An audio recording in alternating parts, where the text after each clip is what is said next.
The North Korean people are currently promoting and driving important, irreversible bottom-up changes inside of the country. It's because of these changes that we truly believe that a transformation of North Korea will be possible in the long term. We need to understand and learn about these changes that are happening inside of the country and figure out ways that we can support them and, in fact, make them to happen faster. In order to accelerate these positive information, social, and economic changes inside of the country, the North Korean people need a lot more information and resources.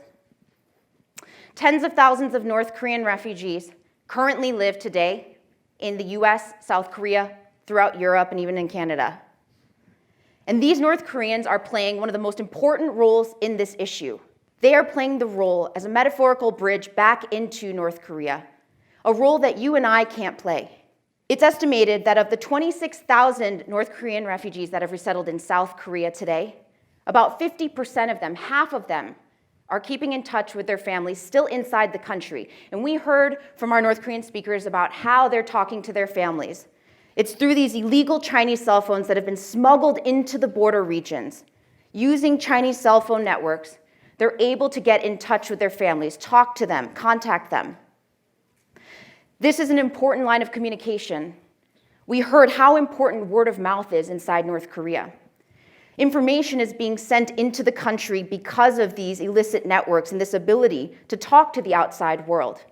Not only that, we're also able to get information out of North Korea through these lines as well. And of these North Korean refugees who are currently living outside of North Korea, it's estimated that they are sending money back into the country that totals $10 to $15 million each year.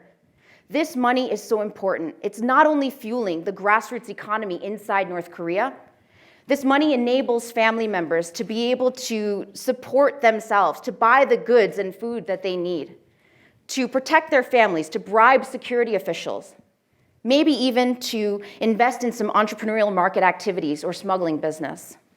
This is one of the most important roles that North Koreans are playing today that live outside of the country. And again, it's a role that you and I cannot play. This is why we see so much potential in helping to continue to bring more North Koreans to freedom and supporting them as they continue to be able to play this role quietly and effectively. Another key part of our strategy was one that you guys have heard repeatedly over the last few days. The way the world views North Korea matters. We have a narrative problem when it comes to this issue. And hopefully you guys will leave here so sick of us talking about this narrative problem. Because as you go out here, you'll go into a world and you'll go back to a place where so many people still have a misconception of North Korea. As we walk out, this is one of the easiest things that we can begin to do. And in fact, many of you guys are already doing this with your rescue teams and in your local communities. We need to be able to change the way the world views North Korea. Because like Justin talked about, this heavily securitized and politicized perception of North Korea, it creates this invisible barrier. It focuses on the impossibility of this issue, and it focuses on the unchanging nature of this issue. Frankly, it focuses on the strengths of this regime. What we need to do is work to change this narrative, because this problem that the world has in terms of how they view North Korea, it's preventing the North Korean people from getting the level of international support that they deserve. We truly believe that if we can continue to go back home into our local communities, mobilizing more support, helping people to learn about the challenges of the North Korean people and the changes that they're driving and promoting, that we can mobilize a worldwide movement of support for the long run for the North Korean people.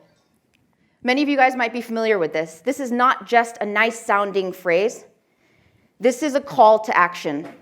We have a real opportunity to learn from the North Korean people, to stand by them and to support them, again, for the long term.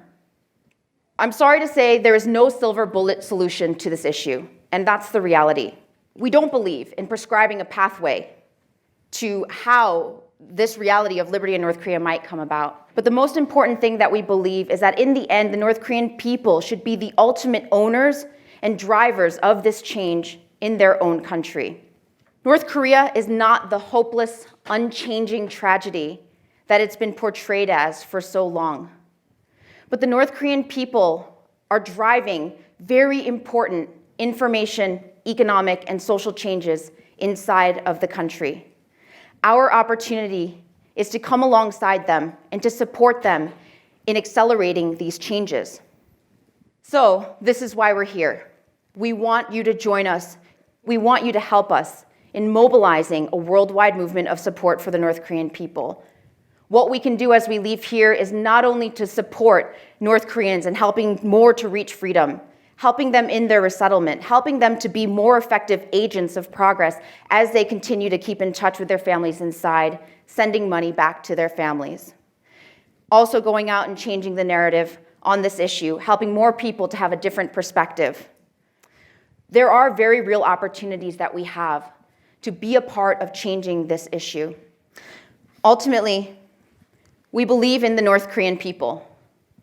We believe in their potential, in their dreams, and in their pursuit of a better life where they have the freedom to fulfill and to achieve all of these things. And we really believe that if we can work together to accelerate all of these changes, then the North Korean people will achieve their liberty in our lifetime. Thanks.